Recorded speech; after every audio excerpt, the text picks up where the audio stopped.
you guys can hear it because whispering while talking about scary stuff is the way to go. Alright. Let's do this. Put that on one side, put that on the other. So you can see you guys.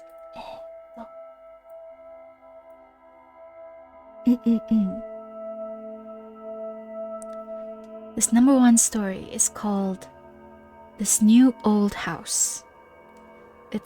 I'm reading stories from Reddit. This one is a post from Bat Out of Hell 821. We bought an old house, my boyfriend and I. He's in charge of the new construction, converting the kitchen into the master bedroom, for instance, while I'm on wallpaper removal duty. The previous owner prepared every wall and ceiling. Removing it is brutal, but oddly satisfying. The best feeling is getting a long peel, similar to your skin when you're peeling from a sunburn. I don't know about you, but I kinda make a game of peeling. On the hunt for the longest piece before it rips. Under a corner section of paper in every room is a person's name and a date. Curiosity got the best of me.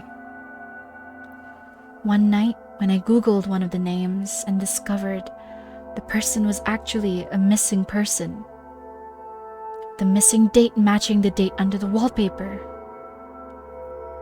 The next day, I made a list of all the names and dates. Sure enough, each name was for a missing person with dates to match. We notified the police, who naturally sent out the crime scene team.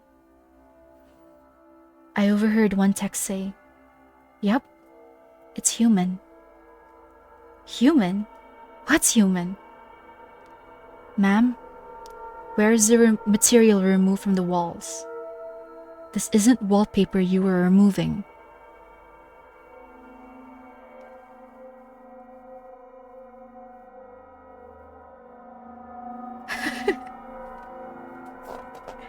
Are we scared yet? Are y'all scared yet? Bro was removing skin from the wallpaper. Pooping my pants. Mama, this is just the beginning, you guys. We still have more. Moving on. Story number 2. I hate it when my brother Charlie has to go away. My parents constantly try to explain to me how sick he is, that I'm lucky for having a brain where all the chemicals flow properly to their destinations like undammed rivers. When I complain about how bored I am without a little brother to play with, they try to make me feel bad by pointing out that his boredom likely far surpasses mine, considering he's confined to a dark room in an institution. I always beg for them to give him one last chance. Of course, they did at first. Charlie has been back home several times, each shorter in duration than the last. Every time without fail, it all starts again. The neighborhood cats have gouged out eyes showing up on his toy chest. My dad's razors found dropped on the baby slide in the park across the street. Mom's vitamins replaced by bits of dishwater tablets. My parents are hesitant now, using last chances sparingly. They say his disorder makes him charming, makes it easy for him to fake normalcy and trick the doctors who care for him into thinking he is ready for rehabilitation. That I will just have to put up with my boredom if it means staying safe from him. I hate it when Charlie has to go away. It makes me have to pretend to be good until he is back.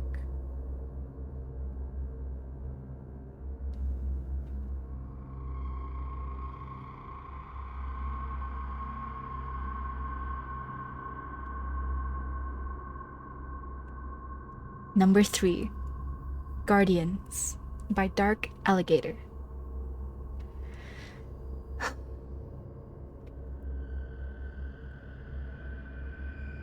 I awoke to the huge insect-like creatures looming over my bed, and I screamed my lungs out. Everyone hastily left the room, and I stayed up all night, shaking and wondering if it had been a dream. The next morning, there was a tap on the door. Tap, tap, tap. Gathering my courage, I opened it to see one of those bugs gently placed a plate filled with fried breakfast on the floor, then retreat to a safe distance. Bewildered, I accepted the gift. The creatures chittered excitedly. This happened every day for weeks. At first, I was worried that they were just fattening me up. But after a particularly greasy breakfast, I was clutching my chest from heartburn. They suddenly replaced it with fresh fruit. As well as cooking, they poured hot, steamy baths for me and even tucked me in when I went to bed. It was bizarre. One night, I woke up to gunshots and I started screaming. I raced downstairs to find a decapitated burglar being devoured by the creatures. It was sickening. Then, I disposed of the remains as best as I could. I knew that the creatures were just protecting me. One morning, the creatures wouldn't let me leave my room. I laid down confused but trusting as they ushered me back to bed. Whatever their motives, they weren't gonna hurt me. Hours later, a burning pain spread throughout my body. It felt like my stomach was filled with razor wires. The creatures chittered as I spasmed and groaned. It was only me feeling a terrible squirming feeling beneath my skin. And then I realized the creatures weren't protecting me. They were protecting their young inside of me.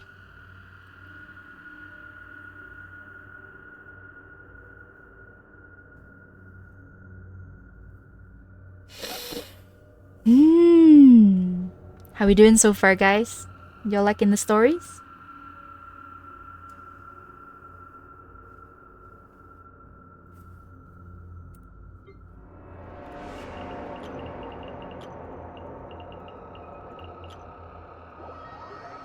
Nice storytelling voice.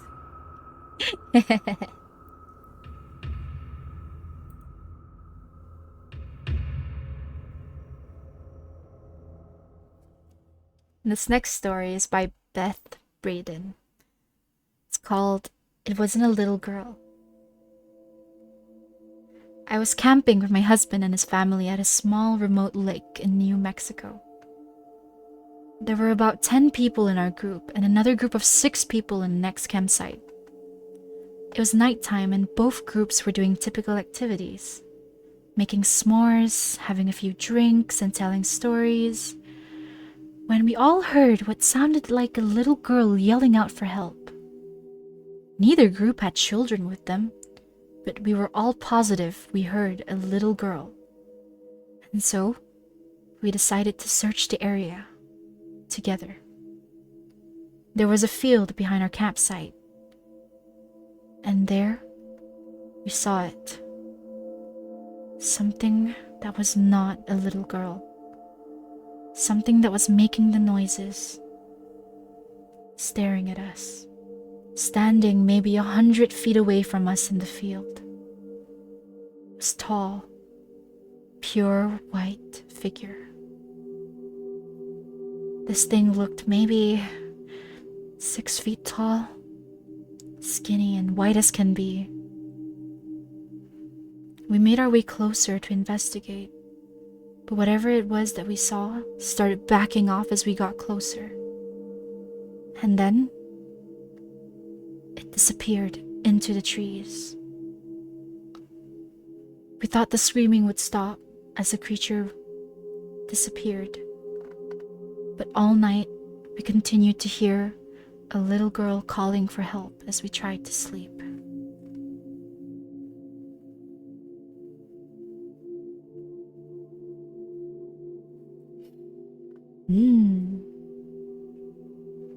Sounds a little bit like Slender Man, don't you guys think?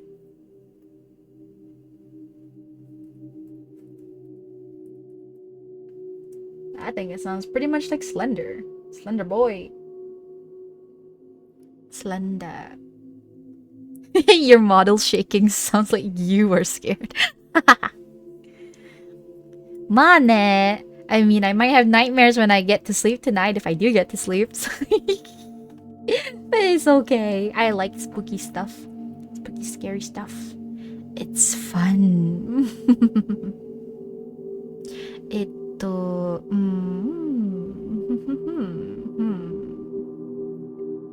This next one is about a psychiatric nurse. Sleep? What's that? We can eat it? 食べるの? 美味しい. Yum yum. Okay, so I'm a psychiatric nurse, and early in my career, I worked at a residential mental health facility. One of our residents was an elective mute, which means that he couldn't talk, but there were no medical reasons as to why. He had spoken earlier in his life and in fact seemed quite normal back then, with the exception of being close to 7 feet tall. He'd been raised in the Deep South and joined the military when he was 19. But one night, he vanished. He was declared missing and dead.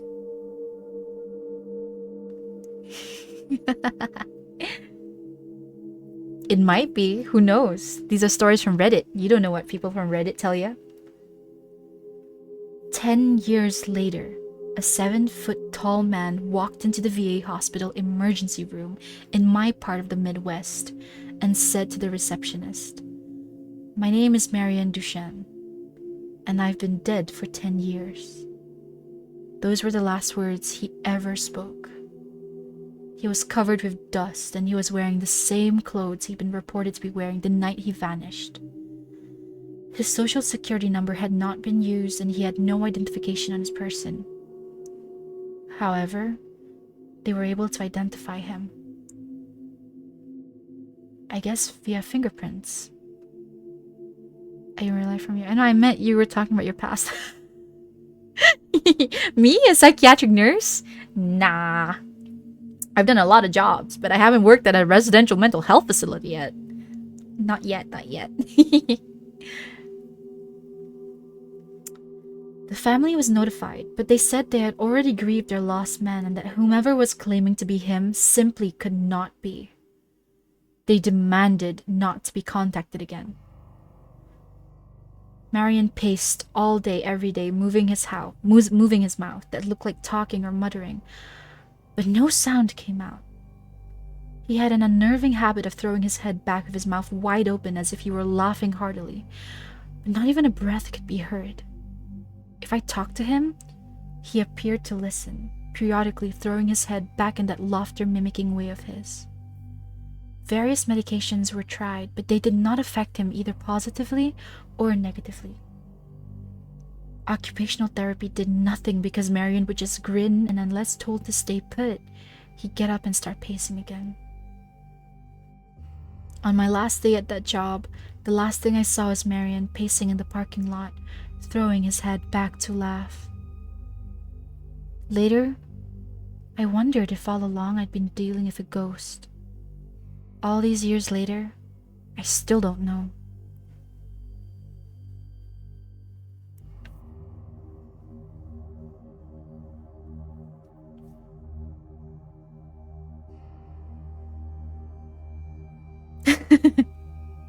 I gotta take a breather real quick.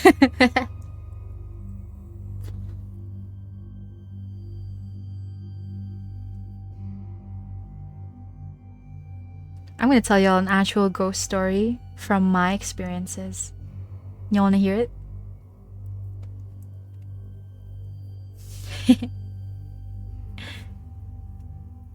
have a bunch of ghost stories from my experiences growing up, so it's gonna be fun. Be prepared, because mine are very creepy. I was maybe 9 years old, maybe younger, 8, I'm not sure. But I fell asleep in the living room, and at the time I was living in a 2-story house, a terrace house, and all the bedrooms were upstairs. My family, they were all asleep upstairs.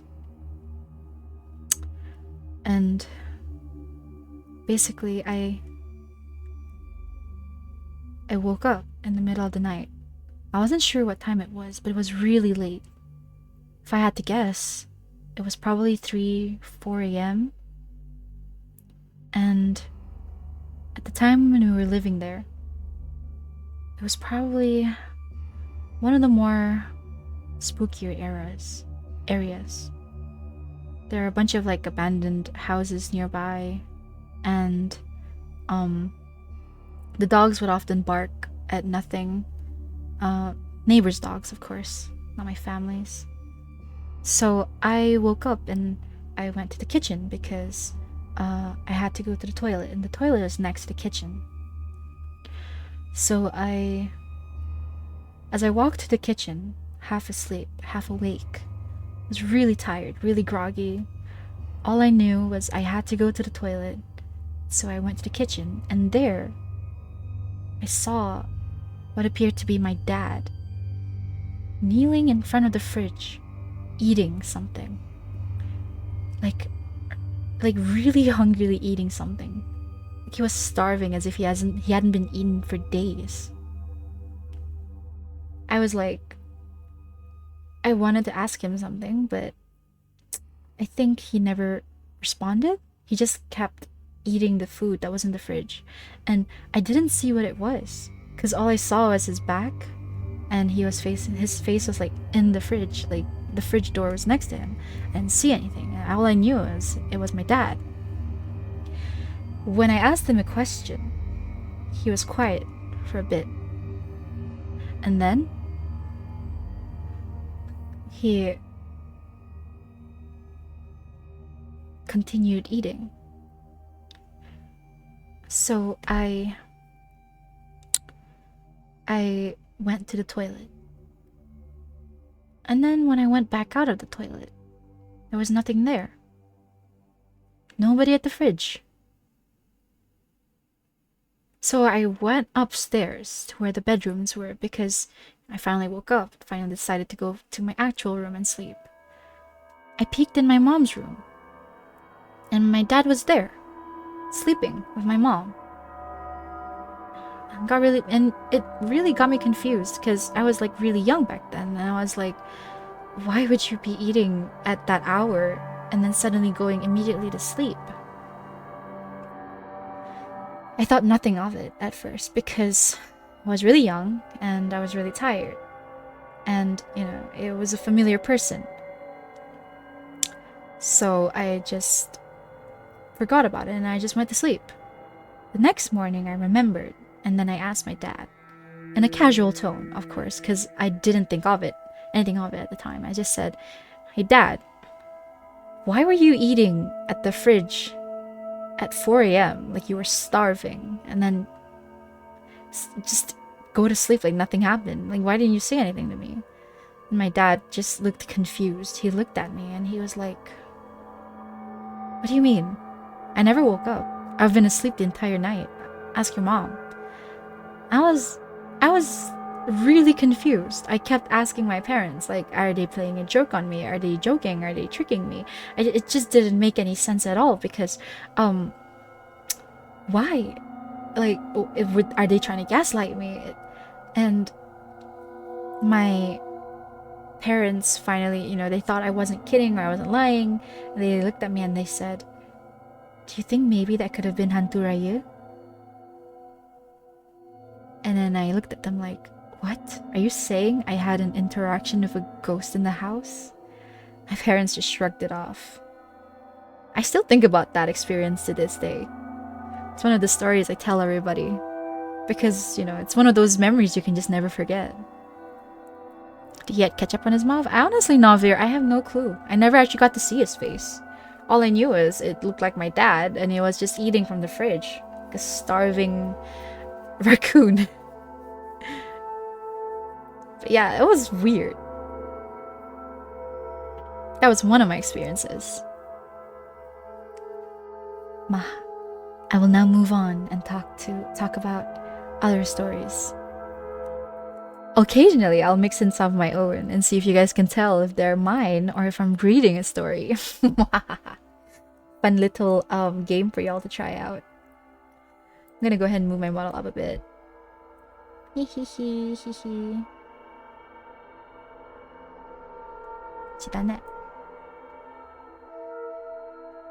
No, I've been cut in half. Dame dane, dameyo, dame nanoyo. You already know you're not a nurse.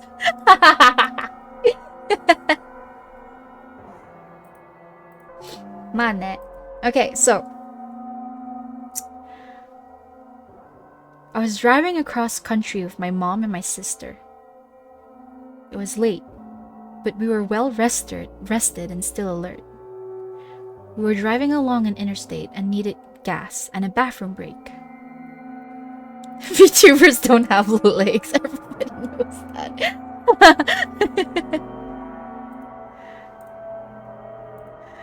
Continuing pure tradition, lol.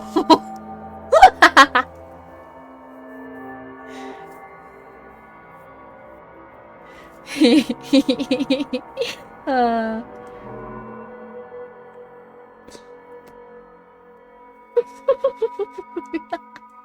I'm still thinking about that. Oh my god. Okay.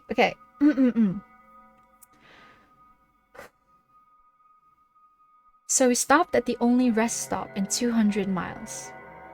There was a van there full of teenagers on a road trip at the gas station, as well as a small gray car parked at the pump in front of us, with two young men standing still outside of it.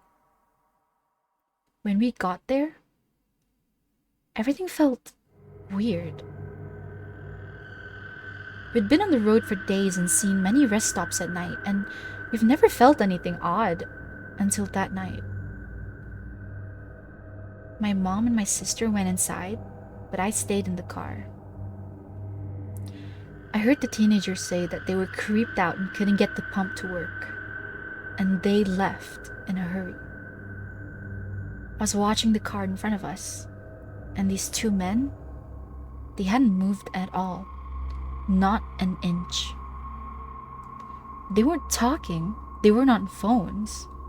They were just standing there, still as stone.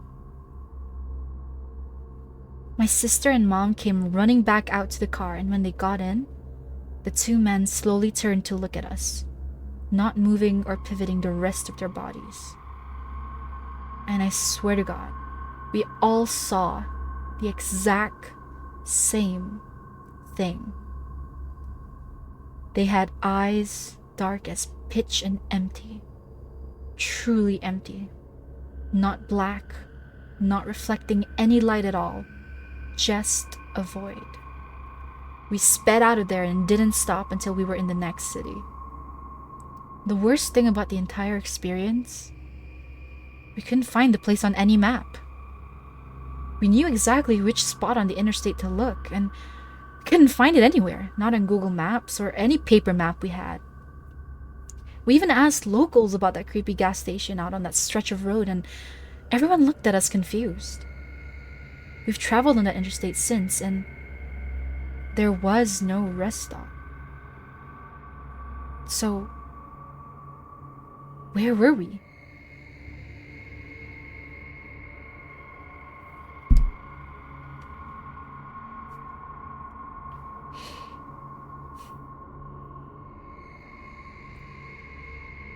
Years ago, when I was really, really young, maybe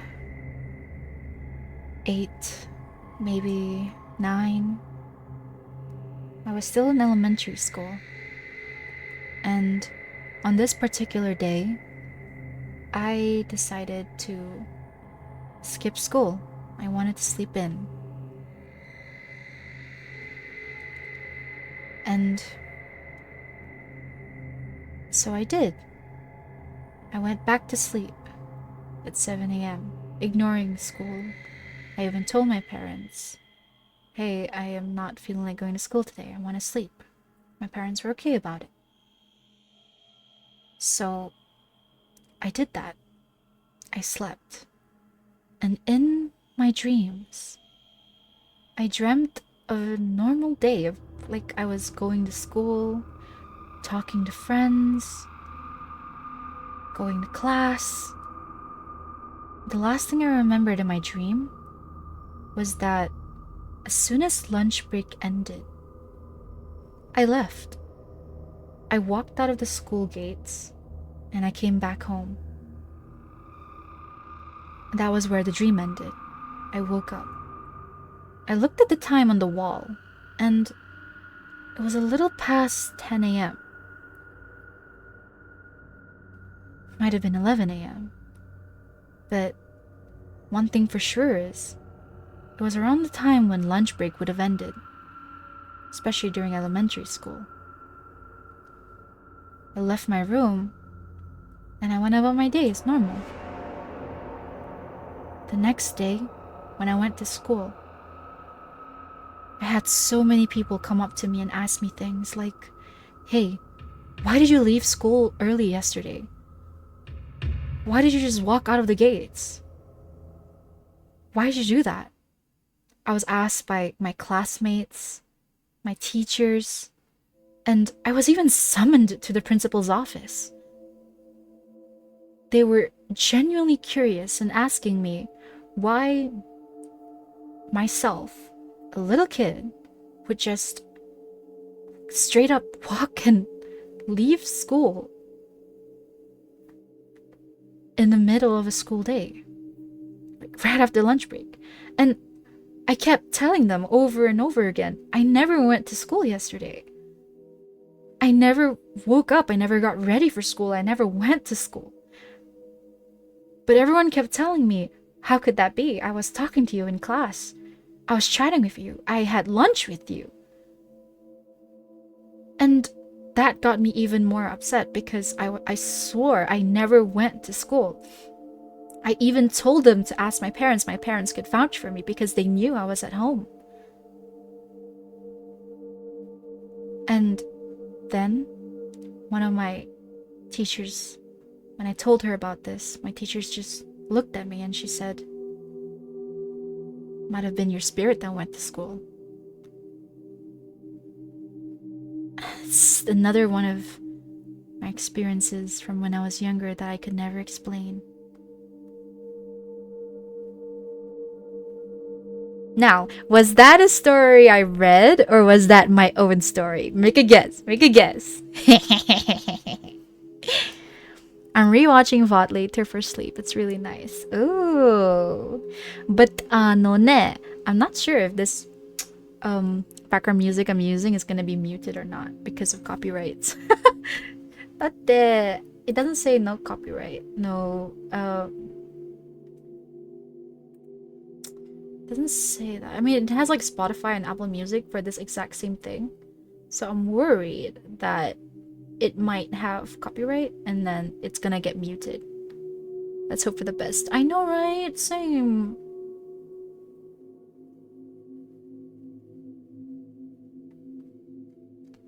Let's sounds like a Reddit story. I had to AFK, my mom called phone call. Oh, naruhodo, naruhodo. Ma, but you guys want to know the truth? It's actually my actual experience. That really happened to me when I was younger.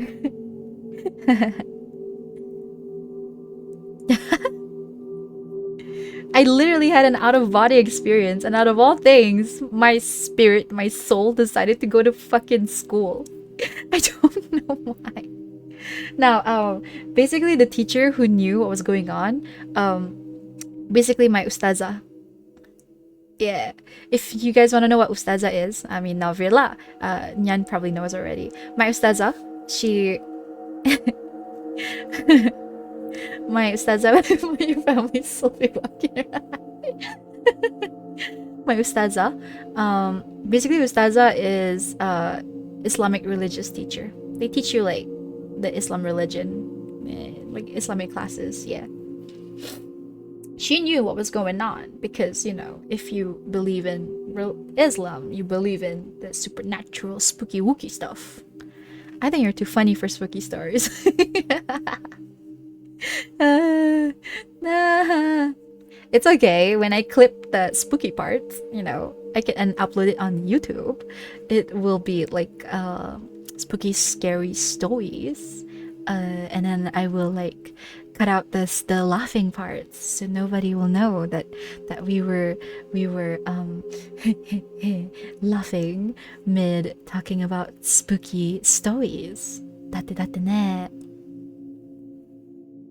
Your narration is good, but I don't know, something is missing. What could that be? どれだね?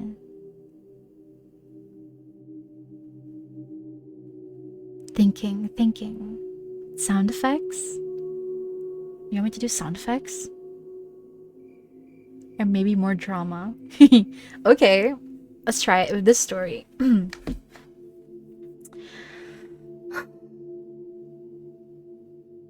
We were driving my friend's really old beat-up Subaru through a massive graveyard.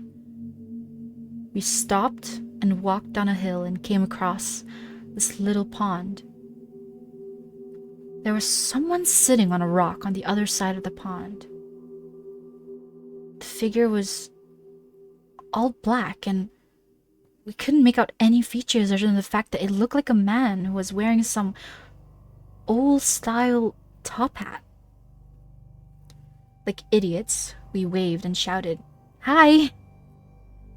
He didn't show any acknowledgement and just sat there, still on the rock.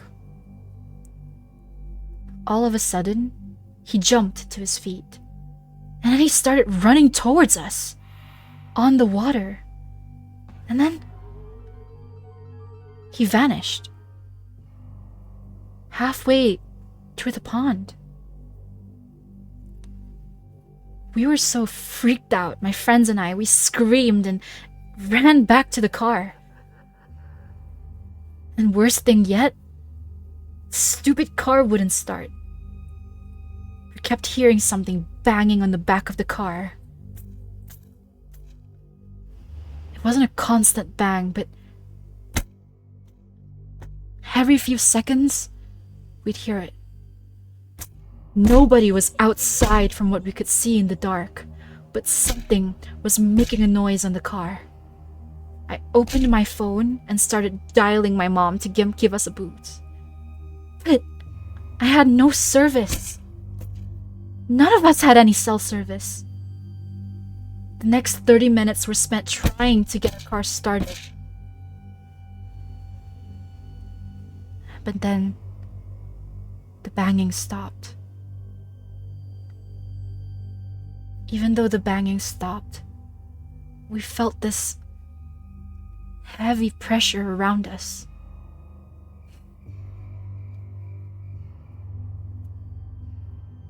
We were quiet.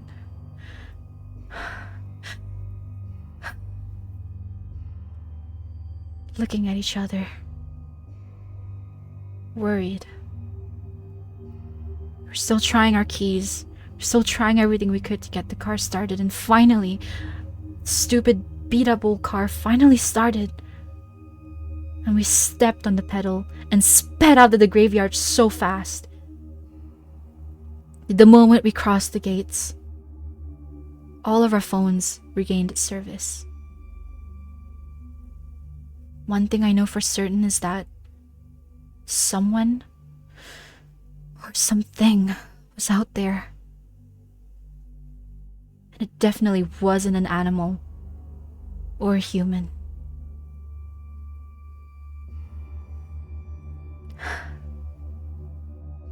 Yeah, the sound effect better be good. I was actually banging on my table.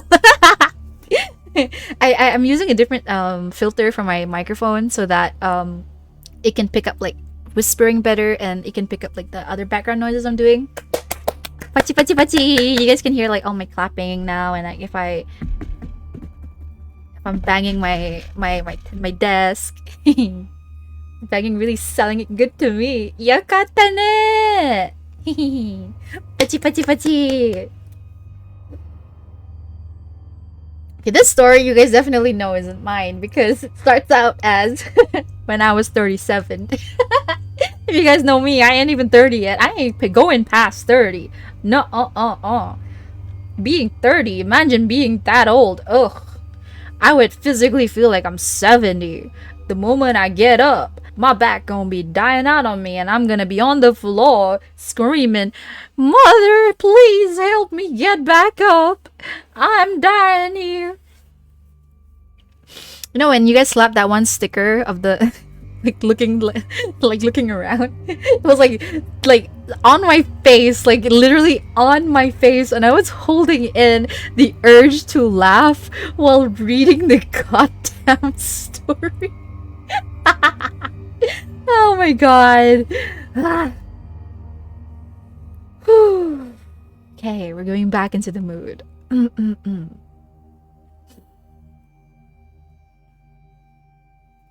When I was 37, I went to my high school reunion. I flew into the nearest airport and rented a car.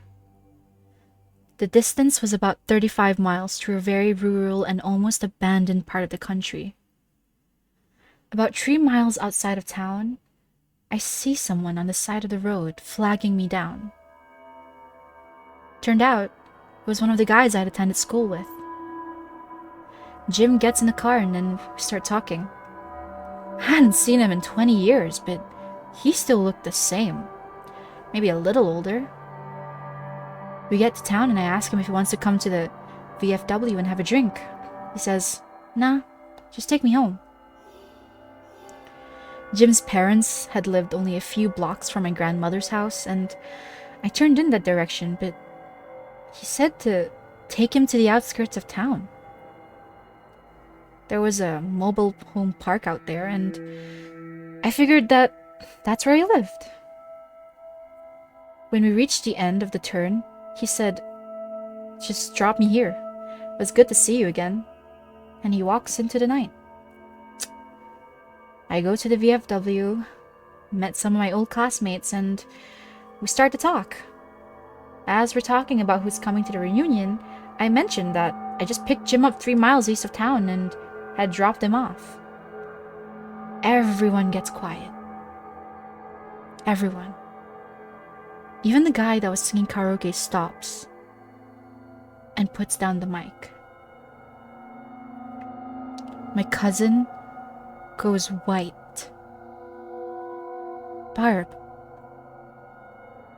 Jim died on that curve 8 years ago. He rolled his car. Don't you remember? We were all at his funeral." I started to feel really dizzy and I went out to the car to take some deep breaths.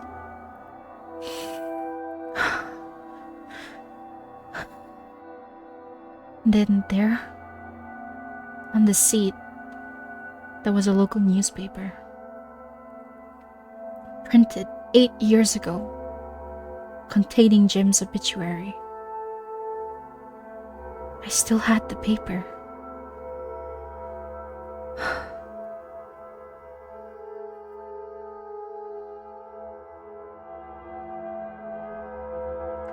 Well, that was creepy. Jim was like, "Hey, buddy, old pal. I'm gonna make you lose your memory about the fact that you came to my funeral and say hi." You know, these kinds of stories make me really scared to drive at night. Worst thing yet, I was working like 30 minutes away from home before when I was in college, and then and then I had to drive home every night at like 2 to 3 a.m. And some of the streets here in Malaysia, right, they're really dark, not lit at all. And I had to like drive up this winding road, kind of like trees everywhere. So every night when I was driving up at these winding roads with no lights, just myself in the car, at 2 to 3 a.m., when there's literally nobody else, was always so fucking creepy. I was always scared to look at the rear view mirror, like what if there was something else in the back of the back seat, and what if there was like something else outside the window? What if I make a turn and then something is like standing there on the road? And it's just, everything was so unsettling about having to drive to and from work around night hours. Yeah.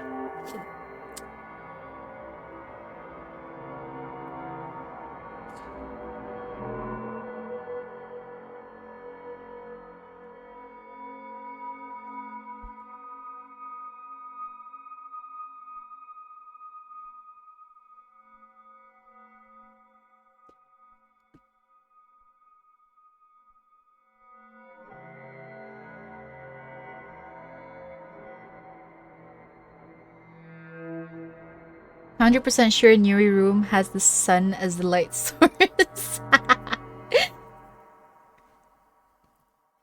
I am the sun. I am a flame spirit. Don't y'all know us flame spirits love Halloween? Because every year on Halloween, we get to show ourselves. And nobody would know because they would probably think it's a costume.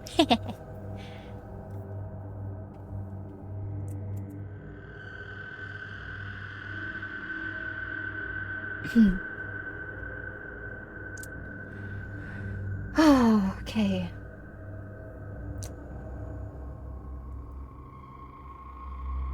You know how high school kids tend to be dumb? Teens, basically.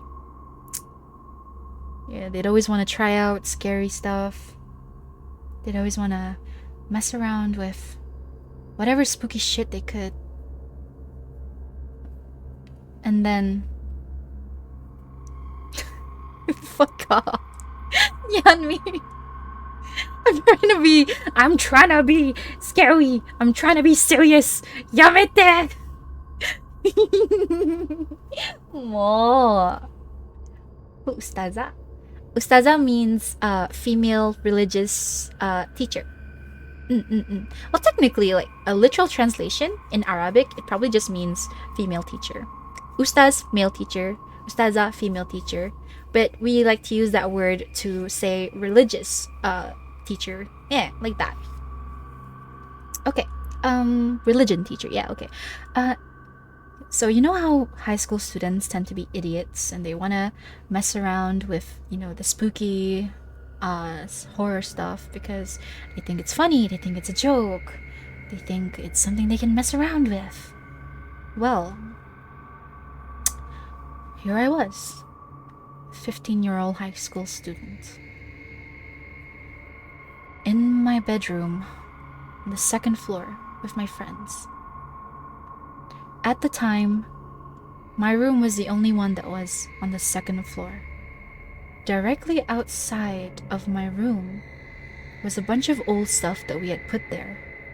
We were kind of treating the area like a storage place. Everything stored there. Old bed frames, old beds. One could say that I was practically living in an attic.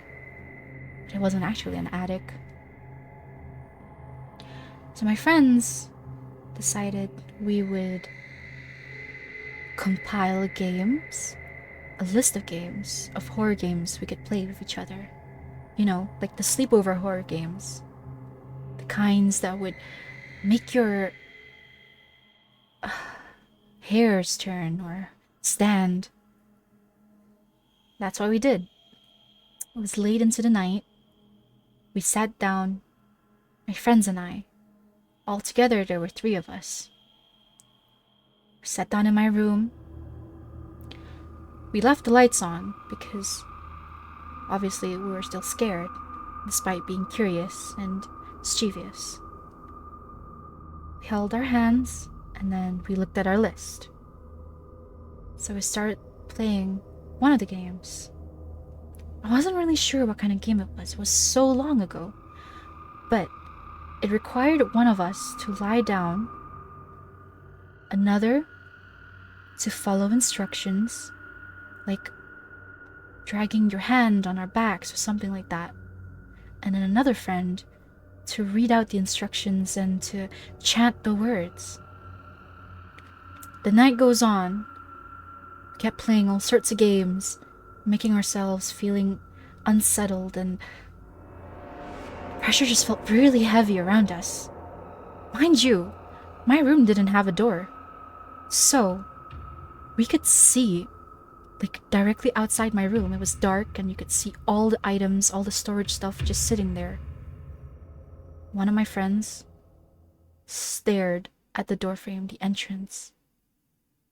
Just kept looking there, nonstop. It was making everyone feel unsettled. I kept asking her, "What are you looking at?" She was quiet. We all got up, and then I grabbed her hand and we walked downstairs.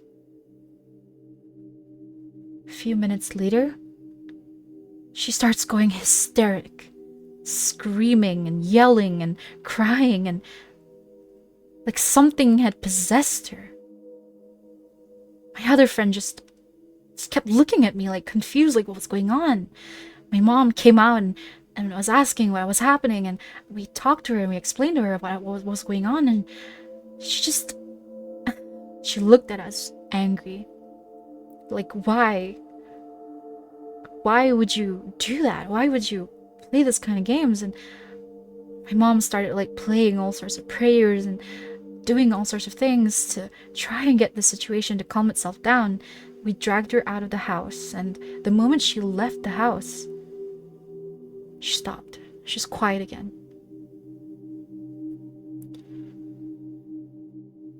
And she looked at me and she said,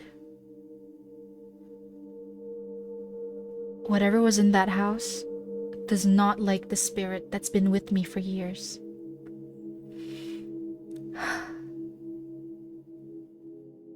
So this was actually an actual story of mine with my friends.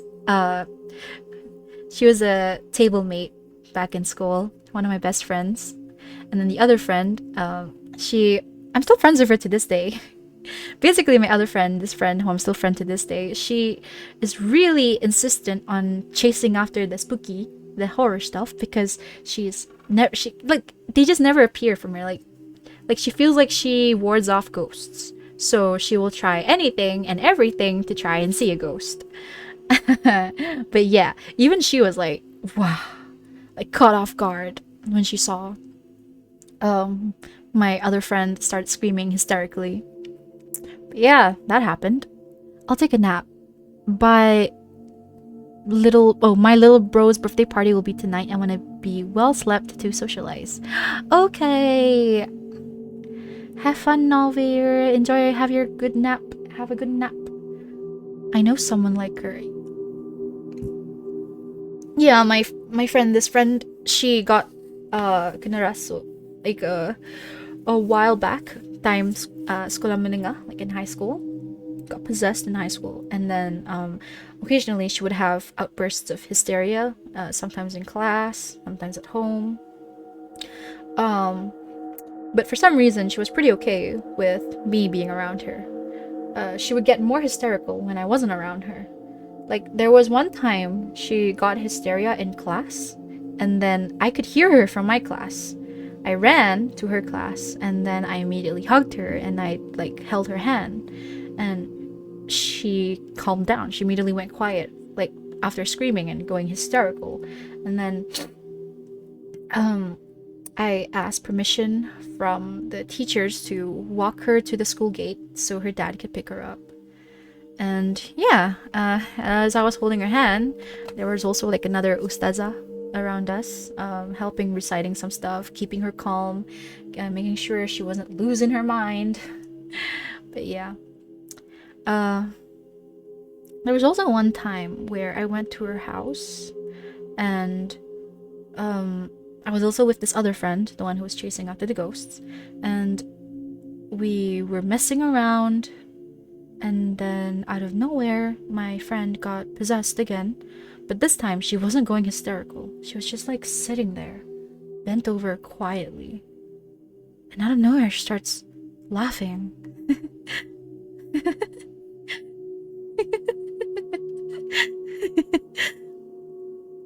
just looked at her like, bro, are you okay?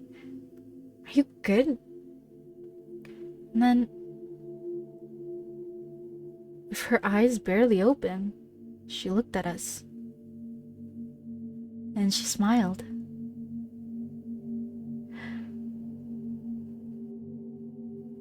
We couldn't understand what she was saying. She was speaking some sort of language that didn't make sense at all. So I asked, kalau pakai kertas boleh tulis ke? If I gave you a paper, would you write down what you wanted to say?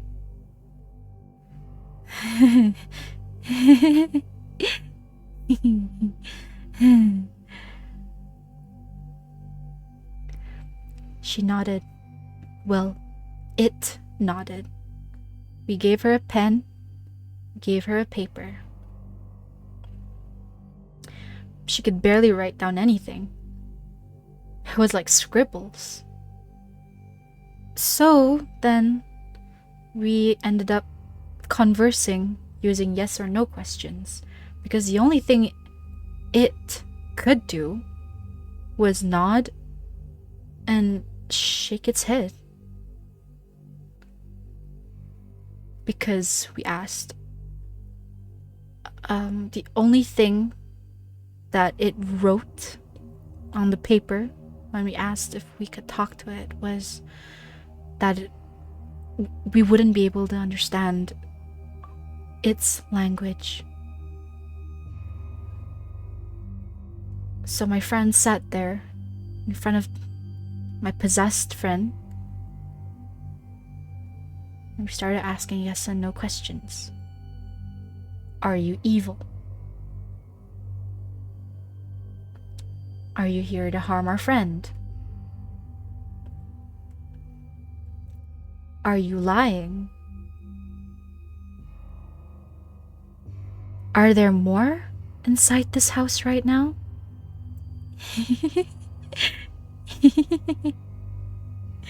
It laughs and shakes and nods. We start getting super creeped out, knowing that there's possibly more in this house surrounding us, alongside our now possessed friend. And then we asked, could you show us where the others are?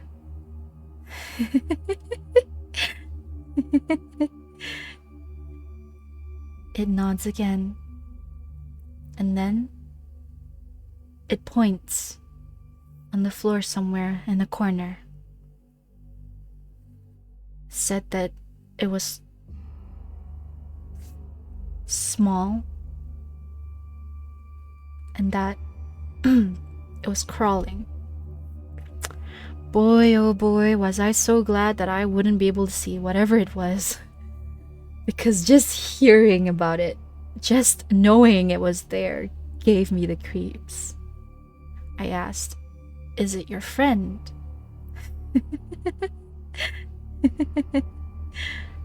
It nodded again.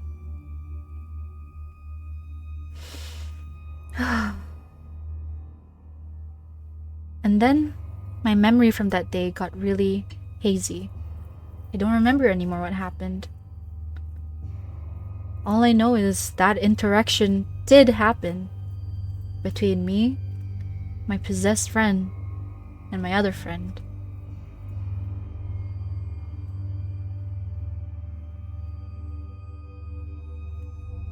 So yeah. Can y'all imagine this happened in my teen years when I was in high school? My friend no longer gets hysteria. I think she's pretty much okay now.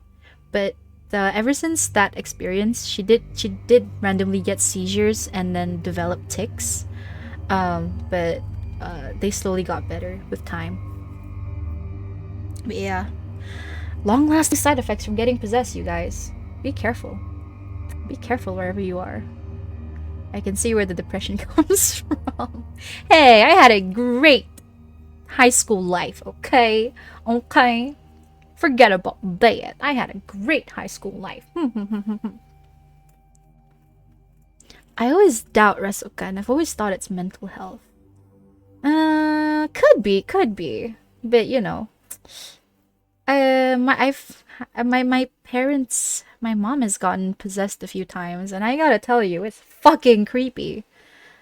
Seeing my own mom, get possessed in front of me, like, I would play, like ayat Quran and stuff like that to my mom when she would get possessed, and then she would start like screaming and like going like even louder, like laughing even louder, and it was fucking scary. Back then, I recorded some of these instances. I'm not even sure if I still have those videos or not, but her laugh, when she laughs when she's possessed, fucking chilling, blood curling. It's just, you don't want to be there. That's what I can tell you. It's really scary. But yeah, there were times when my mom got possessed quite often because our family got hexed a lot growing up, because my dad was very successful. My dad was very successful when I was much younger. So he was doing very well in his business and his work. And I guess because he was doing well, people got envious, and they didn't like seeing his success, and then they started hexing my family. My family's been hexed several times by those we know and then those we don't know. And at some point, my dad's company also got hexed too, because some of the executives there also ended up in a really bad place. One of the executives actually lost his mind and he could barely function. He would just sit in his office and stare at the wall blankly and doing nothing. But my dad's boss didn't feel like he had the heart to fire him, because he had been a really hardworking employee, and he'd been a really good person, and he was doing all his everything he was just like the best person ever. And out of nowhere, he just becomes this brain dead zombie that would stare at the wall, barely able to function. So I guess in a way, my dad's boss not firing him was them trying to be respectful of his, time at the company, and still trying to support him however way he can. But yeah, my family has been hexed quite a lot in the past, so I've been through a lot of possessions, a lot of spooky, scary stuff happening, and I gotta tell you, it's been quite a hell of a ride. Right. Next up. After my parents divorced when I was a teen, I lived with my mother. I experienced a lot of paranormal happenings. Several times, when I was reading in my bed, the room would start to feel really icy. Cold. Next, it would feel as if something or somebody that hated me was staring at me. You could feel that death glare at the back of your head. When I got that feeling, I would leave the room and come back an hour later. Sometimes, during the day, I would see a shadowy figure sneaking along my bedroom walls. And then other times, something in the flat would pretend to be my dog. I went in my room and heard a deep growl from under the bed. My dog wasn't capable of making a noise that deep.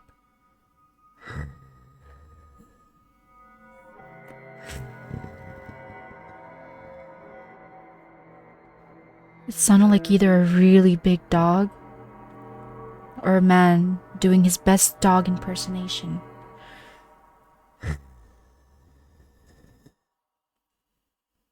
Other times, my dog would whimper and pace in the room next to mine, but wouldn't come when called. It was as if he was afraid of something in the hallway. when I moved in with my dad, all that weird shit just stopped. Was my mom attracting something?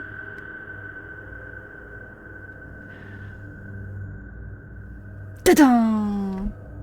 Okay, I'm getting really creeped out now. I'm stopping. もうやめろよ。もうやめて。ねえ、ねえ。I'm scared. It's 2 a.m. I don't want to keep doing this until it's 3 a.m. You know how the 3 a.m. rule is. It's scary. I don't... やめてよ。もう無理無理無理無理無理。怖い。うわー Okay, let's play the Genshin Lian music again to go back to our good vibes, our good vibes. Breathe. Storyteller gets scared. Not that. I get really into the mood, you know? It's part of, you know, I'm like a little bit of a method actor when it comes to voice acting. So I really put myself in the mood. I really get into the vibes. And the more I kept telling you guys the stories, the more scared I got. 怖かったよ。やべえ。